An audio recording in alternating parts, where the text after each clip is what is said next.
Hello बच्चों, कैसे हो? Good morning to all of you.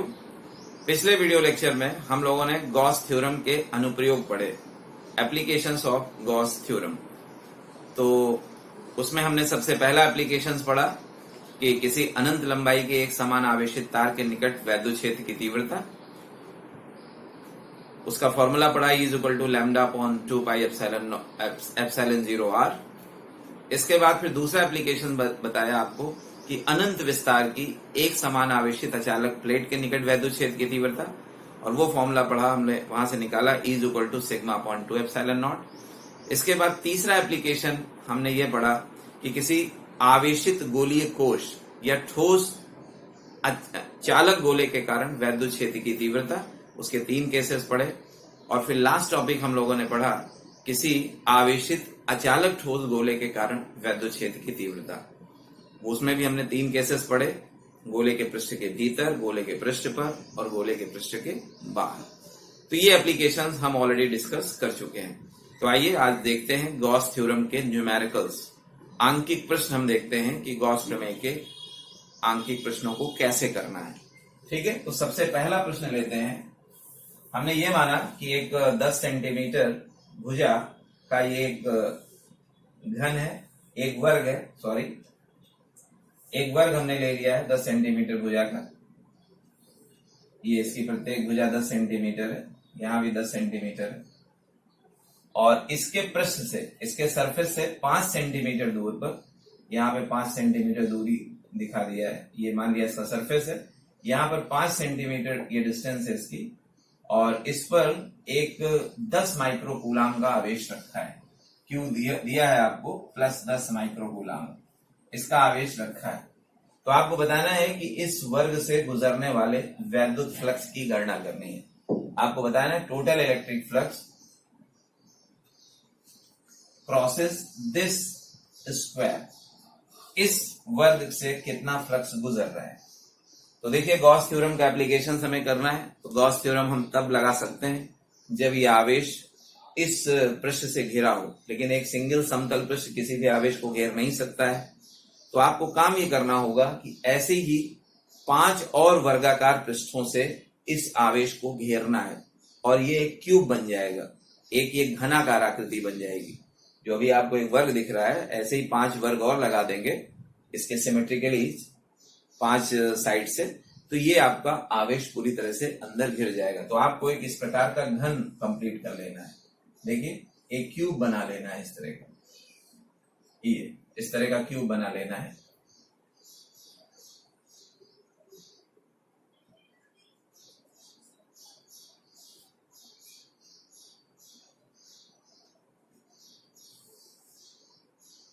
ये थोड़ा सा और ऊपर ले सकते हैं यहां से, यहां कर लीजिए, ये इस तरह का एक क्यूब बना लिया आपने। ठीक है, तो अब ये जो आवेश यहाँ पे रखा है सेंटर पे, अब इस क्यूब में 6 फलक हो गए, एक ये फलक, एक ये फलक, 2, एक ये ऊपर हो गया 3, ये 4, और बाकी एक आगे वाला 5, एक पीछे 6। तो अब ये आवेश इस क्यूब के सेंटर पे रख गया है। ठीक है, अब आवेश अगर क्यूब के सेंटर पे रख गया है, तो आपको पता है कि इस घन से, यानी पूरे उससे,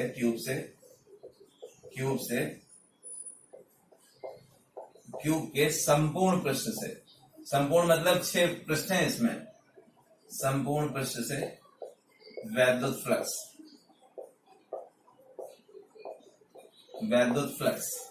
तो कैलकुलेट कर लीजिए। तो ये गॉस की प्रमेय आपने पढ़ा है, 1/ε0 इंटू क्यू। तो ये तो इस घन के 6 पृष्ठों से गुजरने वाला कुल वैद्युत फ्लक्स है।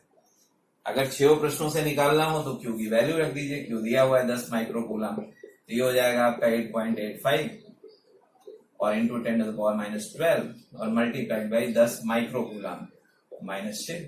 तो बस इसको आप सॉल्व कर लेंगे।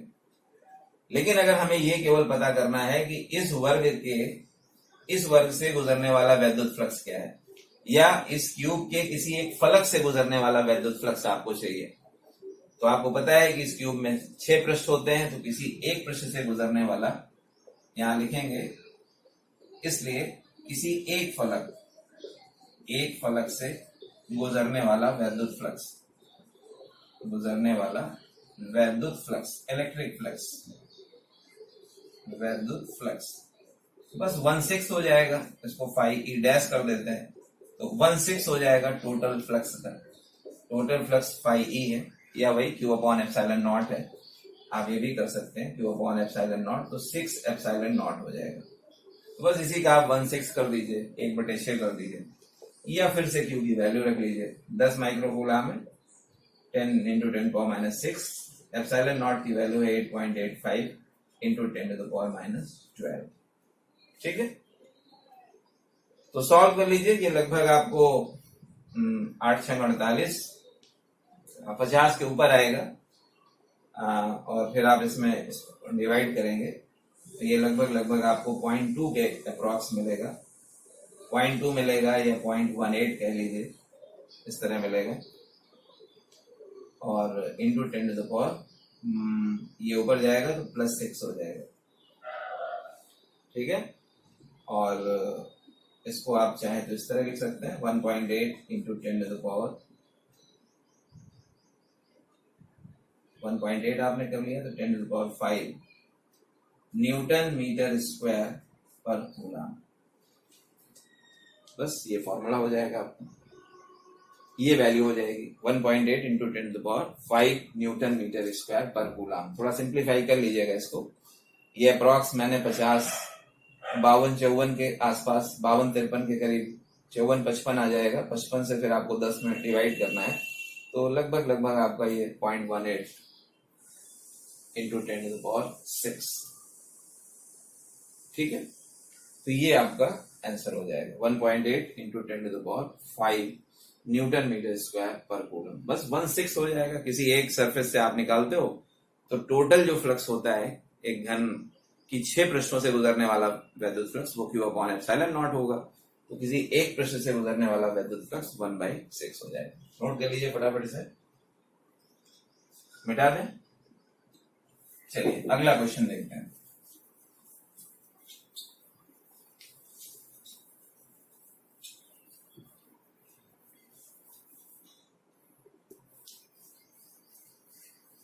ऐसे बहुत सारे क्वेश्चंस हैं जो आपको जिसमें गॉस थ्योरम अप्लाई करते हुए क्वेश्चन बताने हैं। हमारे बोर्ड में भी क्वेश्चन से पूछे जाते रहे हैं।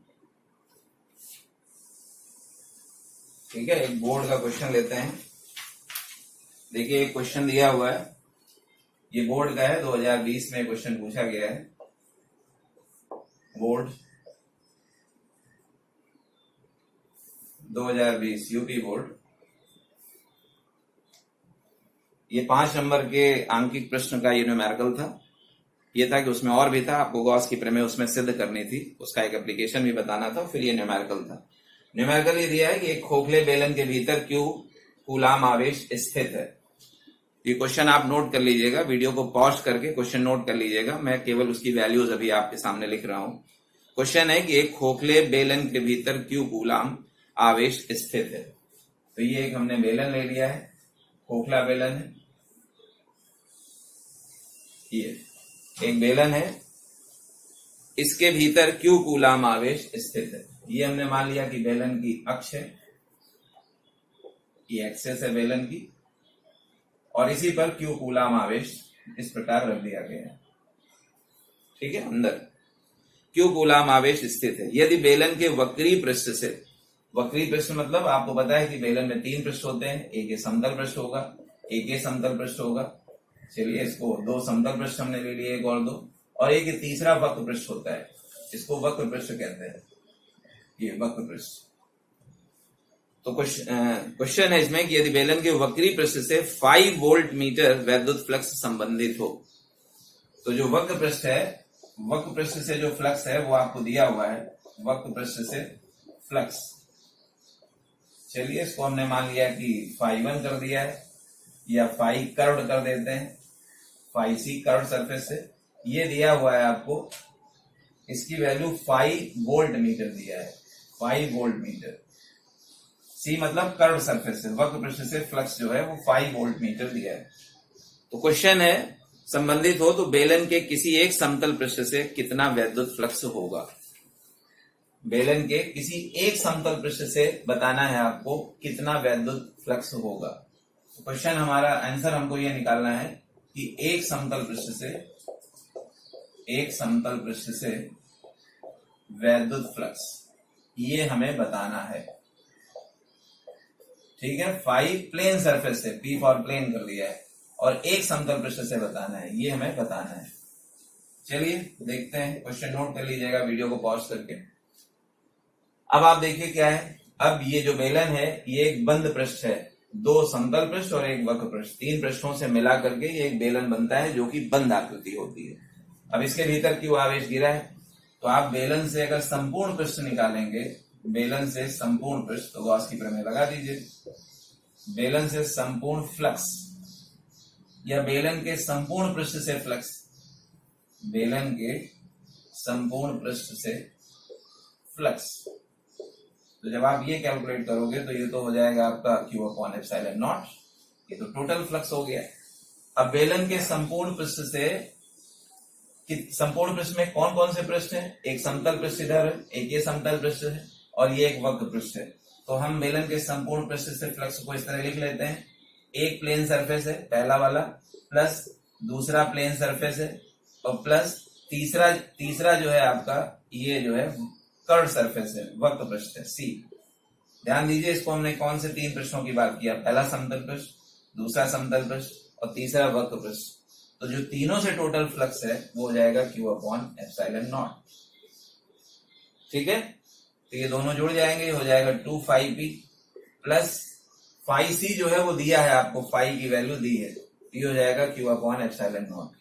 तो ये वैल्यू आ जाएगी आपकी 2πp इज इक्वल टू हो जाएगा Q upon epsilon not minus 5, ये हो गया। और अब आपको बताना है कि किसी एक समतल पृष्ठ से वैद्युत फ्लक्स, तो 2 से डिवाइड हो जाएगा, 1/2 Q upon epsilon not minus 5। बस यही आपका आंसर हो जाएगा।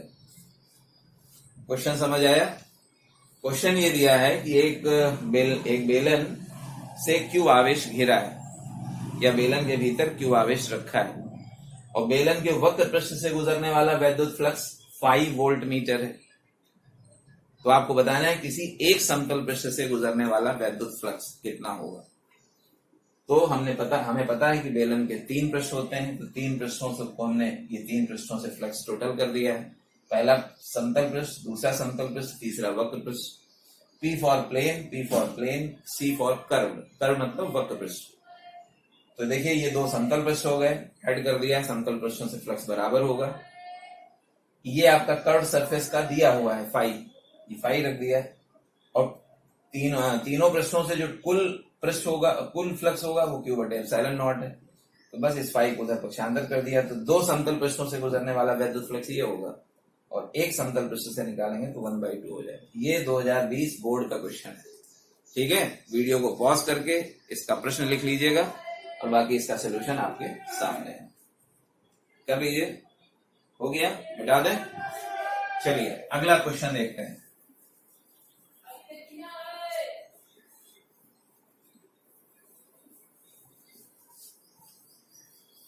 अगला क्वेश्चन देखते हैं, ये एनसीईआरटी का क्वेश्चन है।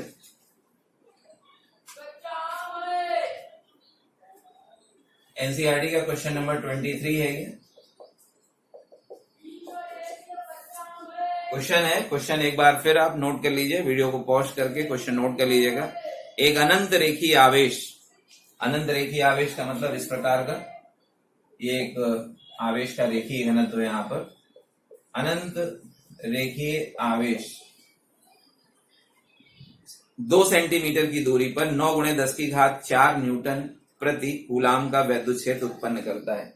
यहां से 2 सेंटीमीटर की डिस्टेंस है, ये 2 सेंटीमीटर है, R हमने मान लिया है, और यहाँ पे जो वैद्युत क्षेत्र वो उत्पन्न करता है उसकी वैल्यू भी दी है 9 × 10⁴ न्यूटन पर कूलाम। बिंदु P मान लिया हमने। क्वेश्चन फिर एक बार सुनिए, एक अनंत रेखीय आवेश 2 सेंटीमीटर की दूरी पर 9 × 10⁴ न्यूटन प्रति कूलाम वैद्युत क्षेत्र उत्पन्न करता है। तो आवेश का रेखीय घनत्व ज्ञात कीजिए। आपको आवेश का रेखीय घनत्व ज्ञात करना है। क्या क्या दिया है आपको, 2 सेंटीमीटर दिया है, मीटर में बदल लीजिए इसे, 0.02 मीटर हो जाएगा। वैद्युत की तीव्रता दी है वहां पे 9 × 10⁴ न्यूटन पर कूलम ये दिया हुआ है, और आपको आवेश का रेखीय घनत्व बताना है। ठीक है, तो देखिए कैसे आप बताएंगे। आपको याद होगा अनंत लंबाई के एक समान आवेशित तार के निकट वैद्युत क्षेत्र की तीव्रता का फॉर्मूला हम लोगों ने पढ़ा था, और वो फॉर्मूला था ये इज इक्वल टू था 1/4πε0 2 λ/r। ऐसी फॉर्मूले को λ/2πε0 r भी लिखा गया। बस इसी में वैल्यूज आपको रखना है। आपको ई दिया है, रख देंगे 9 × 10⁴ न्यूटन पर कूलम। ये वैल्यू आपको पता है 9 × 10⁹ है, कांस्टेंट है 1/4πε0 की वैल्यू। लैम्डा आपको निकालना है, 2 λ रहने दीजिए। आर की वैल्यू 2 सेंटीमीटर है, 0.02 मीटर कर लेंगे। ठीक है, इसको सॉल्व करना है। इसको आप इंटू 10⁻² कर लीजिए, ये डेसिमल यहां से खत्म हो जाएगा। 2 से 2 काट सकते हो आप, ये 10⁻² यहाँ जाके मल्टीप्लाई हो जाएगा, 9 से 9 कट जाएगा। तो लैम्डा की वैल्यू आप कैलकुलेट करोगे तो ये हो जाएगा 10⁴। ये -2 इधर आएगा तो -2 हो जाएगा, और अपॉन 10⁹। सॉल्व करिए तो हो जाएगा 10⁻² - 9, तो ये मिलेगा आपको 10⁻⁷। तो बस ये रिजल्ट आ गया। आप 1 × 10⁻⁷ कूलाम पर मीटर। लैम्डा आवेश का रेखीय घनत्व है, और इसका फॉर्मूला हम लोगों ने लैम्डा का फॉर्मूला पढ़ा था Q/L। इसकी यूनिट होगी कूलाम/मीटर। कूलाम/मीटर, कूलम पर मीटर। तो लैम्डा की वैल्यू हो जाएगी 1 × 10⁻⁷ कूलाम पर मीटर। तो इसका क्वेश्चन जो है वो मैंने पहले पढ़ा था, उसको आप वीडियो को पॉज करके क्वेश्चन नोट कर लीजिए, और ये इसका सोल्यूशन है। बहुत इजी है, फॉर्मूला आपके सामने है। इसी फॉर्मूले में बस आपको आर ई की वैल्यू रखना है, लैम्डा आपको आ जाएगा। ये एनसीईआरटी का क्वेश्चन नंबर 23 था। ठीक है, हो गया, रफ कर दें। चलिए इसके बाद अगला क्वेश्चन फिर देखते हैं। ये एक अनंत लंबाई के एक समान आवेशित तार के निकट वैद्युत क्षेत्र की तीव्रता। इसके बाद एक क्वेश्चन और देख लेते हैं, वो है आपका ये भी एनसीईआरटी का ही क्वेश्चन नंबर 24 दिया हुआ है, एनसीईआरटी है।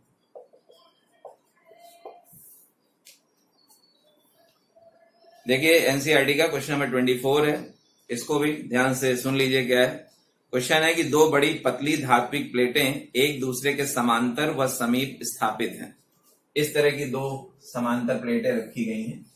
एक ये प्लेट हमने कर दिया है ये, और इसी के सामने एक दूसरी प्लेट कर दिया है, दोनों समांतर हैं।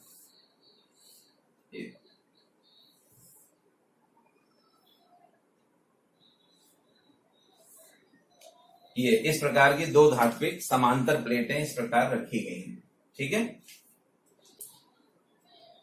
फिर क्वेश्चन सुनिए। 2 बड़ी पतली धात्विक प्लेटें एक दूसरे से समांतर व समीप पास पास रखी हैं, स्थापित हैं।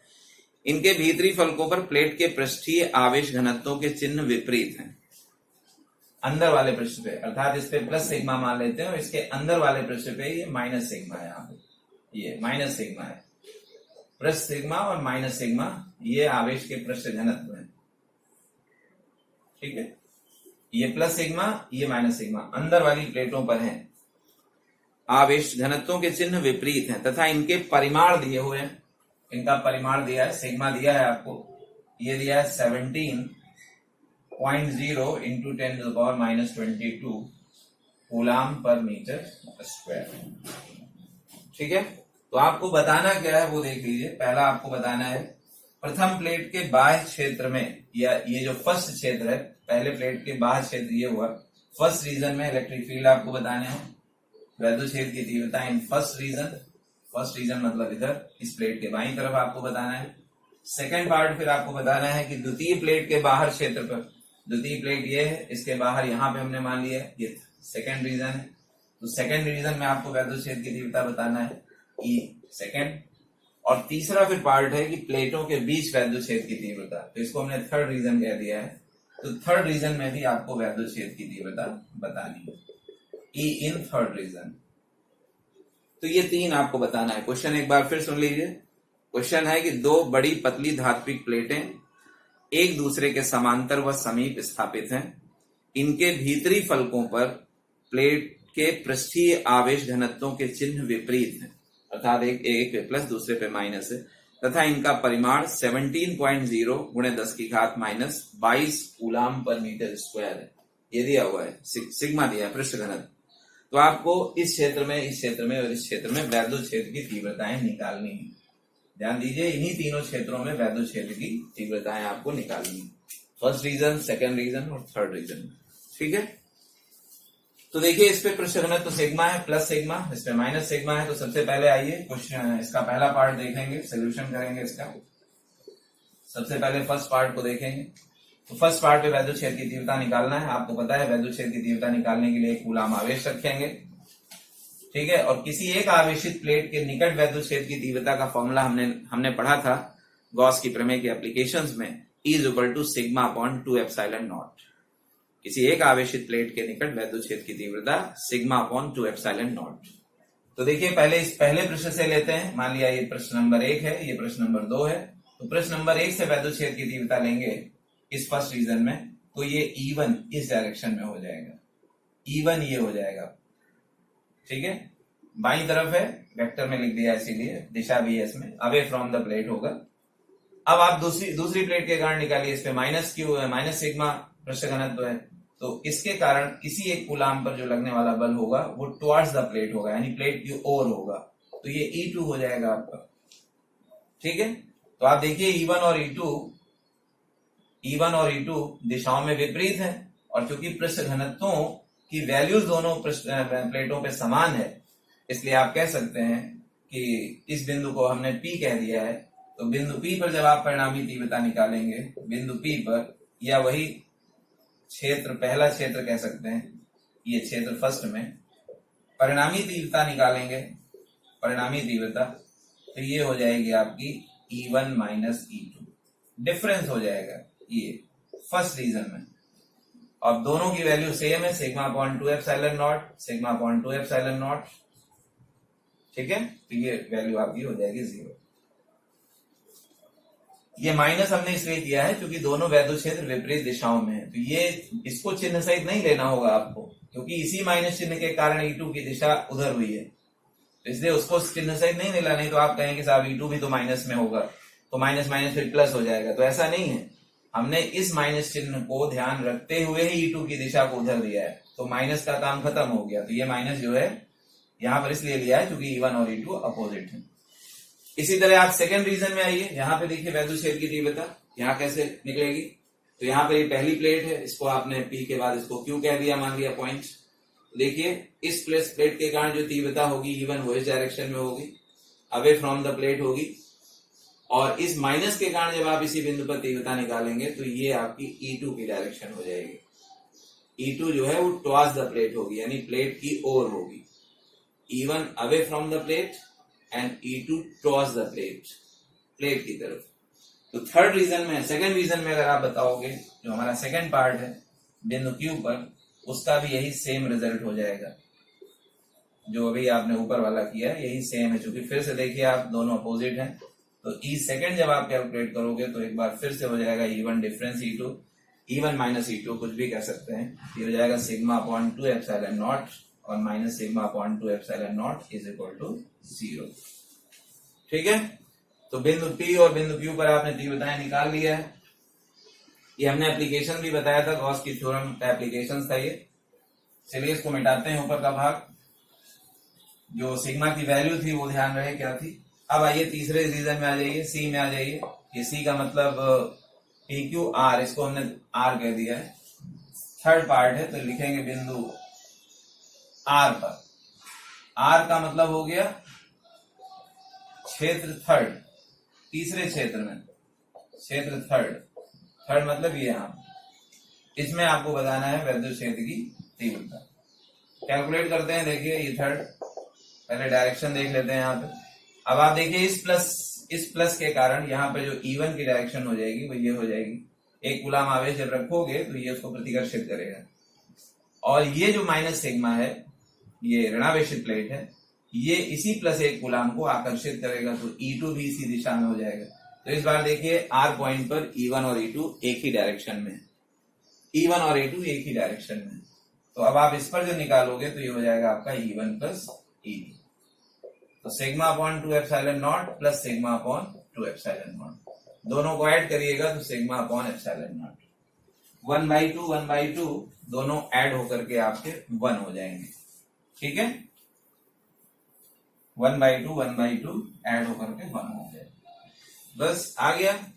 ये ई थर्ड में आपने निकाल लिया, तो ई थर्ड में आपकी वैल्यू आ गई सिग्मा अपॉन एप्सिलॉन नॉट।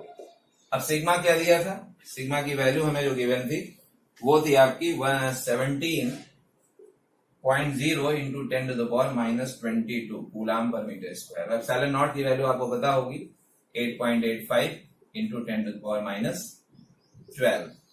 बस इसी को सिंप्लीफाई कर लीजिए, डिवाइड कर लीजिए। ये 8 दूनी 16, 2 से थोड़ा सा कम जाएगा, इसका रिजल्ट जब आप कैलकुलेट करोगे तो लगभग 1.9 के आसपास आ जाएगा। और इंटू 10⁻, इसको ऊपर लीजिए तो -22 प्लस 12, ठीक है, -10 हो जाएगा, तो ये आ जाएगा 1.9 अप्रोक्स कर लीजिए, एग्जैक्ट आपको डिवाइड करना पड़ेगा यहाँ पे। तो 1.9 इंटू 10⁻10 कूलाम न्यूटन पर कूलाम, न्यूटन पर कूलाम। ये आपका थर्ड रीजन में इलेक्ट्रिक फील्ड इंटेंसिटी हो जाएगी। हाँ, तो हो गया ये क्वेश्चन, कंप्लीट हो गया, मिटा दें इसे। चलिए, ऐसे और भी बहुत सारे एप्लीकेशंस है, जैसे आपको गोली कोश के कारण वैद्युत क्षेत्र की तीव्रता बताया था, आवेशित अचालक ठोस गोले के कारण वैद्युत क्षेत्र की तीव्रता बताया था। तो सभी पर आधारित कुछ ना कुछ न्यूमेरिकल्स आपको बुक में दिए गए हैं, आप इनको सॉल्व करिए, बहुत ही आसान है। आइए अब इसके बाद एक क्वेश्चन ये देख लेते हैं, जैसे मान लिया जाए कि एक ये घन है, एक क्यूब है, यहाँ पे ए भुजा है इसकी, ए साइड हमने मान लिया है, तो प्रत्येक साइड इसकी ए होगी, ये क्यूब है, और इसकी सरफेस पे यहाँ पे अगर हम प्लस क्यू आवेश रख दें, चलिए कैपिटल क्यू रख देते हैं, इस बार कैपिटल क्यू आवेश रख देते हैं किसी एक पृष्ठ पे। आपको पता है इस घन में 6 पृष्ठ होते हैं, तो 6 फलक या 6 पृष्ठ कह लीजिए, उसी में से किसी एक फलक पर प्लस क्यू आवेश रख दिया गया है, ये प्लस क्यू आवेश रख दिया गया है। तो आपको बताना है कि इस घन से गुजरने वाला वैद्युत फ्लक्स कितना होगा, इस पूरे घन से कितना वैद्युत फ्लक्स गुजरेगा। तो ध्यान ये रखना है आपको कि अभी चूंकि सरफेस पे रखा है तो ये आवेश घिरा नहीं है, तो आपको इस आवेश को, ये जो पृष्ठ है, इसी पृष्ठ से सिमेट्रिकली घेरना है। सिमेट्रिकली घेरने का मतलब ये है कि आपको इस आवेश को घेरना है, तभी आप गॉस की प्रमेय लगा पाएंगे। सिमेट्रिकली घेरने का मतलब है कि जैसा पृष्ठ है वैसा ही एक घन आप यहां पर और बना देंगे। ये देखिए, इस प्रकार आप एक घन और बना देंगे, ये बना दिया हमने एक घन, और ये। तो जब ये 2 घन हो गए तो अब आप देखिए, तो दोनों घनों से अब ये आवेश घिर गया है। ये जो है, जैसे इस हथेली पे था तो इसी के ऊपर एक हथेली हमने और रख दी है, तो अब ये आवेश पूरी तरह से घिर गया है। जब ये आवेश पूरी तरह से घिर गया है तो अब इस पूरे जो संपूर्ण क्षेत्र है, इस पूरे से अगर गुजरने वाला वैद्युत फ्लक्स आप निकालेंगे, वैद्युत फ्लक्स तो हो जाएगा Q/ε0 गॉस की प्रमेय से, ये गॉस की प्रमेय से ये हो जाएगा। लेकिन अगर आप, अब इसमें क्या है, इसमें आप देख रहे हैं 2 घन है, 2 क्यूब है, तो गॉस की प्रमेय से जो टोटल फ्लक्स होगा, यानी टोटल फ्लक्स का मतलब दोनों क्यूब से जो टोटल फ्लक्स होगा वो Q/ε0 हो जाएगा। तो किसी एक क्यूब से निकाल लीजिए, इसलिए एक घन से आप निकालेंगे तो हाफ हो जाएगा एक घन से वैद्युत फ्लक्स। तो इसको फाई ई डैश कर देंगे तो ये हो जाएगा 1/2, हाफ हो जाएगा टोटल फ्लक्स का, और टोटल फ्लक्स है Q/ε0, तो हो जाएगा Q/2ε0। बस ये आंसर हो जाएगा। क्वेश्चन क्या था, क्वेश्चन ये था कि एक ए भुजा के एक घनाकार ठोस के पृष्ठ पर प्लस क्यू आवेश रखा है, कैपिटल क्यू यहां कर लीजिए, हमने कैपिटल क्यू लिया हुआ था, स्मॉल क्यू कैपिटल क्यू कुछ भी ले सकते हो आप। तो कैपिटल क्यू आवेश रखा है, तो आपको बताना था कि इस घन से गुजरने वाला वैद्युत फ्लक्स कितना होगा। तो इस घन से गुजरने वाला वैद्युत फ्लक्स आपको चाहिए, तो उसके लिए आवेश को घेरना होगा। कैसे घेरेंगे? सिमेट्रिक तरीके से। जैसा ये जिस प्रकार यहाँ रखा है उसी प्रकार आप इसका सिमेट्रिकली एक सरफेस और आपने वो कर लिया है, तो एक और घन बना दिया है आप। अब ये पूरी तरह से गिर गया तो पूरी तरह से इस घिरी आकृति यानी दोनों घनों से गुजरने वाला फ्लक्स होगा Q/ε0। तो फिर एक घन से निकालेंगे तो हाफ हो जाएगा। ठीक है, तो इस तरह के कई क्वेश्चंस हैं। अब देखते हैं, इसी में और देख लेते हैं, रफ कर दें इसको। चलिए अगला इसी में क्वेश्चन देख लीजिए, इसी घन का ही और भी क्वेश्चन है। ठीक है, अब आवेश सेंटर पे यहां ना रख करके, पृष्ठ के केंद्र पे नहीं रख करके कहीं और दूसरी जगह रख देते हैं।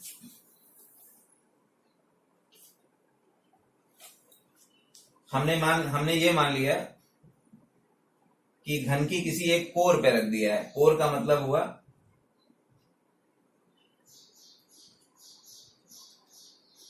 चलिए इस तरह का दूसरा घन एक बना लेते हैं।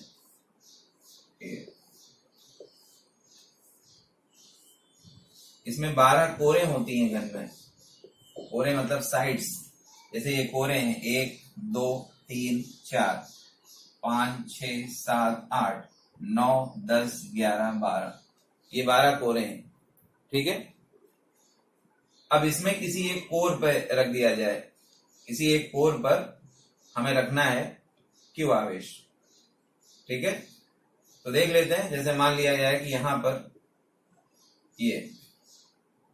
यहां पर कर लेते हैं या इस कोर पे रख लेते हैं। ये किसी एक कोर पर हमने Q आवेश रख दिया है, वही कैपिटल Q ही कर लीजिए, कैपिटल Q आवेश इस कोर पे रख दिया है। ठीक है, तो आप देखिए कैसे बताएंगे कि इस घन से गुजरने वाला वैद्युत फ्लक्स कितना होगा। इस घन से गुजरने वाला वैद्युत फ्लक्स आपको बताना है। किसी भी एक कोर पे रख सकते हो आप, यहां भी रख सकते हो, यहां भी रख सकते हो। ठीक है, तो देखिए अब आपको इसे कवर्ड करना पड़ेगा, इसको आप कवर्ड करेंगे। चलिए इधर के बजाय इधर ही ले लेते हैं, यहां पर किसी भी एक कोर पे रख लीजिए प्लस Q आवेश।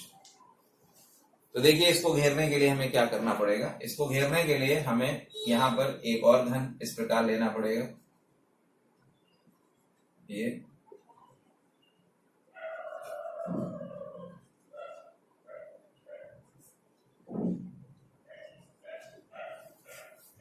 ठीक है,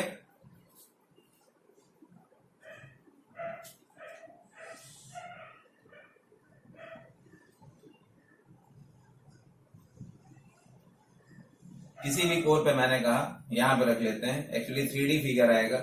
फिर एक घन आप यहां बना लीजिए,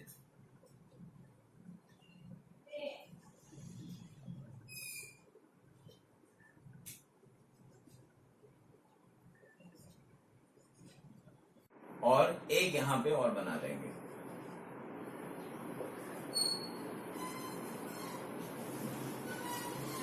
ये देखिए, अब अगर हमने इस कोर पे इस आवेश को रखा है तो ये आवेश जो एक कोर पे रखा था, इसको हमने एक घन के तो कोर पे रखा ही था, एक घन इस साइड बना दिया, एक ऊपर बना दिया और एक इसके ऊपर बना दिया। तो अब आप देखिए, तो ये जो 4 घन हमारे बन गए हैं, 4 घन यहाँ, तो 4 घनों से ये आवेश पूरी तरह से इसके भीतर आ गया है, यानी पूरी तरह से घिरा हुआ है। ठीक है, पूरी तरह से देखिए घिर गया है ये आवेश, अब पूरी तरह से इस चारों जो घन है उसके पृष्ठ के भीतर है। अब ये पूरी तरह से घिर गया, तो पूरी तरह से घिर गया तो आप इस पूरी आकृति से गुजरने वाला वैद्युत फ्लक्स जब आप कैलकुलेट करेंगे तो हो जाएगा Q/ε0। याद ये रखना है आपको कि जैसे आवेश अगर यहां पर रखा है किसी एक कोर पर, किसी एक एज पर रखा है प्लस Q आवेश, तो आपको उसको ढकने के लिए सिमेट्रिक तरीका अपनाना है। आप देख रहे हैं कि जैसे इसी कोर से रिलेटेड आपका ये घन है, तो आपको एक घन इसके बगल में बनाना था। अब इसी कोर से रिलेटेड देखिए ये ऊपर वाला भी घन है, तो आपको ऊपर एक घन बनाना था, और इसी कोर से रिलेटेड आपका ये एक घन भी है। तो इस प्रकार आपको सिमेट्रिकली आवेश को हमेशा घेरना होता है, ये ध्यान रखने की जरूरत है। ऐसा नहीं कि आप जैसे चाहें वैसे घेर दें, तो घेर तो देंगे, Q/ε0 भी हो जाएगा, लेकिन आप फिर उस अकेले एक क्यूब से फ्लक्स नहीं निकाल पाओगे। तो अब आप देखिए 4 क्यूब हो गए, तो 4 क्यूब से जो गुजरने वाला वैद्युत फ्लक्स है वो ये लिखा है Q/ε0। तो आपको तो किसी एक क्यूब से चाहिए था, आपको ये चाहिए था कि भाई इस क्यूब से कितना फ्लक्स निकल रहा है, तो 1/4 हो जाएगा। तो किसी एक क्यूब से, एक घन से वैद्युत फ्लक्स जब आप निकालोगे तो उसका 1/4 हो जाएगा। वैद्युत फ्लक्स फाई ई डैश कर लेंगे तो ये हो जाएगा 1/4 of total flux. Total flux मतलब Q upon epsilon naught. Capital Q है तो कैपिटल क्यू कर लीजिएगा, तो ये हो जाएगा 1/4 of capital Q upon epsilon not. ठीक है, ये हो गया आपका। तो 4 घनों से इस घिरे हुए आवेश को आपको घेरना है। ठीक है, तो इसके बाद आप किसी एक घन से गुजरने वाला वैद्युत फ्लक्स आपने ये निकाल लिया। ठीक है, इसी क्वेश्चन में, क्वेश्चन क्या था, क्वेश्चन एक बार फिर चाहे तो आप समझ लीजिए। क्वेश्चन ये था कि एक भुजा का एक घनाकार क्यूब है, एक घनाकार आकृति है, क्यूब मतलब एक घन है, और उसके किसी एक कोर पर, कोर मतलब उसकी साइड पर कह लीजिए या उसके किसी एक एज पे कह लीजिए, 12 एजेस होती हैं, किसी भी एक एज पर कैपिटल क्यू आवेश रखा है। सेंटर पे, उसके एज के केंद्र पे कैपिटल क्यू आवेश रखा है। तो आपको इस घन से गुजरने वाले वैद्युत फ्लक्स की गणना करनी है। कैसे निकालेंगे वैद्युत फ्लक्स, वही बताया आपको कि इसके बगल में इस तरह आप सिमेट्रिकली इस आवेश को घेर देंगे। जब आवेश घिर जाएगा तो क्यू अपॉन एप्सिलॉन नॉट हो जाएगा, और फिर जब एक क्यूब से निकालेंगे तो क्यू अपॉन 4 एप्सिलॉन नॉट, 1/4 हो जाएगा। इसी में एक क्वेश्चन दूसरा भी बनता है, यही सेम क्वेश्चन है। अब थोड़ा सा इसको मैं रफ करता हूं, आप देखिए। एक यही सेम है क्वेश्चन, वही है कि क्यूब के एज पे ही रखा हुआ है। ये क्वेश्चन आपका यही था। ठीक है, अब इसका एक सेकंड पार्ट भी थोड़ा सा आप गौर करिए। इस एज पे रखा है और आपसे प्रश्न ये हो जाए, अच्छा ये बताइए इसकी एक फलक से कितना वैद्युत फ्लक्स गुजरेगा, इसकी एक फलक से कितना वैद्युत फ्लक्स गुजरेगा। तो आपको पता है कि घन में 6 फलकें होती हैं, किसी भी क्यूब में 6 फलकें होती हैं, 6 सरफेसेस होते हैं। अगर आपने इस एज पे रख दिया है, इस एज पे, तो इस एज पे रख देंगे तो जो इस एज के पैरेलल एक एज होगी आपकी, एक फलक ये होगा जो इसके पैरेलल है, इस एज के आप कह लीजिए उससे कनेक्टेड फलक है, और इसी एज से कनेक्टेड एक फलक ये होगी। तो इन दोनों फलकों से फ्लक्स नहीं गुजरेगा। इसलिए नहीं गुजरेगा कि जो वैद्युत बल रेखाएं होंगी ये इस पृष्ठ का जो अभिलंब होगा वो वैद्युत बल रेखाओं से 90 डिग्री बना रहा होगा। तो जब 90 डिग्री बना रहा होगा तो इन दो फलकों से कोई कंट्रीब्यूशन नहीं होगा। अगर एज पे रखा है क्यू आवेश तो दो फलकों से फ्लक्स 0 होगा। पूरे घन से निकालेंगे तो क्यू अपॉन 4 एप्सिलॉन नॉट रहेगा, लेकिन अगर एक्चुअल में देखा जाए तो दो फलकों से गुजरने वाला वैद्युत फ्लक्स 0 होगा। और आपको पता है कि इस घन में 6 फलकें हैं, तो 6 फलकों में अगर दो फलकों से फ्लक्स 0 हो गया तो केवल 4 फलकों से गुजरने वाला वैद्युत फ्लक्स ये होगा। तो सेकंड पार्ट में ये कर सकते हैं कि 4 फलकों से, ये सेकंड पार्ट रहेगा, 4 फलकों से जो गुजरने वाला फ्लक्स होगा, गुजरने वाला फ्लक्स ये बताएंगे आप फाई ई डैश या डबल डैश कर देते हैं तो ये हो जाएगा आपका, अच्छा 4 फलकों का मतलब वही एक घन, तो ये हो जाएगा क्यू अपॉन 4 एप्सिलॉन नॉट, ये रहेगा। ये 4 फलकों से है। कौन से 4 फलक होंगे, अब इसमें देखिए, इसमें एक ये नीचे हो जाएगा, इससे भी आपका गुजरेगा, एक साइड हो जाएगा, एक आगे फलक होगा और एक पीछे होगा। तो 1 2 3 4, इन 4 से फ्लक्स गुजरेगा, इन 2 से नहीं गुजरेगा। तो 4 फलकों से गुजरने वाला फ्लक्स ये था। एक्चुअल ये तो एक घन से है, लेकिन एक घन में हमने बताया कि 2 फलक कैसे आपके फ्लक्स कंट्रीब्यूट नहीं करेंगे, ये समझना है आपको। तो 4 फलकों से जो फ्लक्स होगा वो ये हो जाएगा। तो इसलिए जब आप एक फलक से निकालेंगे, अगर घन के एक फलक से प्रश्न हो जाए, फलक से फ्लक्स निकालेंगे तो ये इसका अगेन 1/4 हो जाएगा। तो इसका 1/4 और हो जाएगा, 1/4 of Q upon 4 epsilon not. तो ये वैल्यू हो जाएगी क्यू अपॉन 16 एप्सिलॉन नॉट, ये आंसर होगा। तो क्वेश्चन ये है कि अगर घन की किसी एक एज पर कैपिटल क्यू आवेश रखा है तो उस घन से गुजरने वाला वैद्युत फ्लक्स तो हो जाएगा क्यू अपॉन 4 एप्सिलॉन नॉट।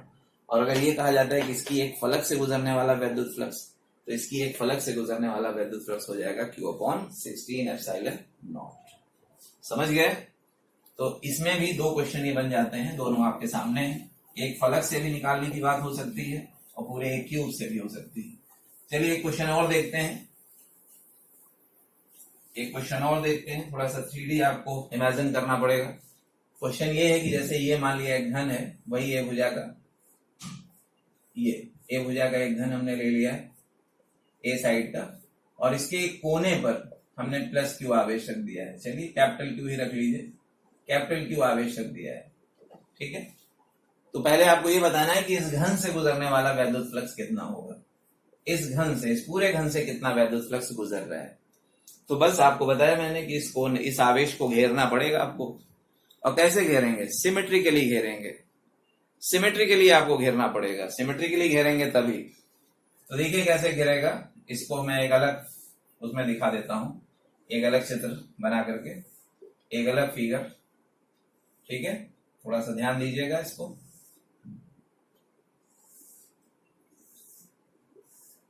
ये इस तरह का,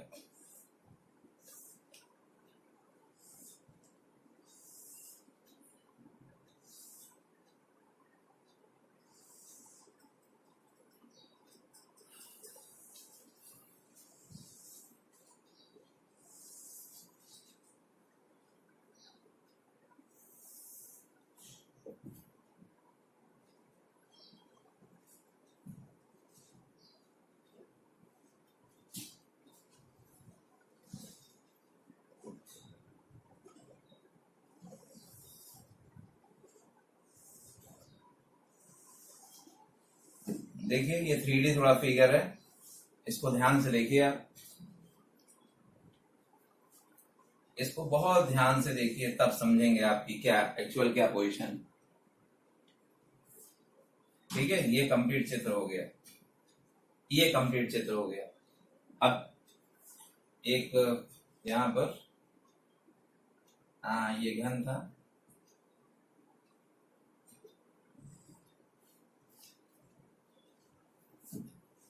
नहीं ये नहीं है,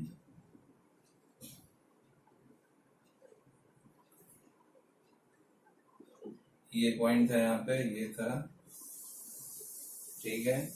एक घन हमें दिखाना था, एक घन,